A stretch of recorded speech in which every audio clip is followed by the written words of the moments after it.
The people whose job it is to defend and protect the independence of the BBC giving evidence in Parliament this evening, where the chairman of the board was a penitent man. If you may forgive me, I'd like to take this opportunity first of all to apologise to all the people who believe in the BBC and care for it and wish it to survive and thrive. Why MPs wanted to know, was there such a delay responding to the leak of a memo which outlined how a misleading edit in a Panorama programme was made to a speech by Donald Trump on the day of the riot at the Capitol in Washington in 2021. There was apparently a dispute between BBC board members and news bosses about what the apology should be for. They felt that the edit was justified, but it should have been a more transparent edit. We felt that the edit had led to a more profound problem. And indeed, your quotation of the editorial guidelines is absolutely right. We felt it violated them. In the wake of the leaked memo, the BBC's head of news, Deborah Turness, resigned. The BBC chairman described that as a very honourable act.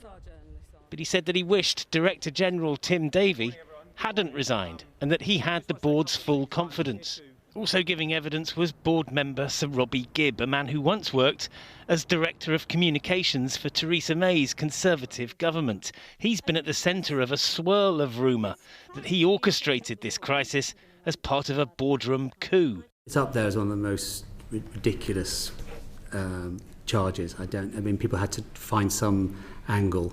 It's complete nonsense. It's also deeply offensive to fellow board members. There couldn't be a bigger mismatch between the way I'm presented in some quarters in relation to my attitude. I think I'd become weaponised in terms of how I'm perceived. Earlier this afternoon, MPs had heard from the man who wrote the memo. Independent adviser Michael Prescott stood by his criticism of how the BBC dealt with the concerns he'd highlighted. But is the corporation institutionally biased? No. The public expect the BBC to be honest, accurate, impartial, fair. It is most of the times. It needs to do a better job when it's caught out not being so. Would you say That's it? It is a soaring irony that this crisis over accusations of impartiality has arisen from the BBC's own painstaking attempts to remain impartial. The chairman says he must now steady the ship, but it's been badly rocked and remains in rough seas. Geraint Vincent, News at 10.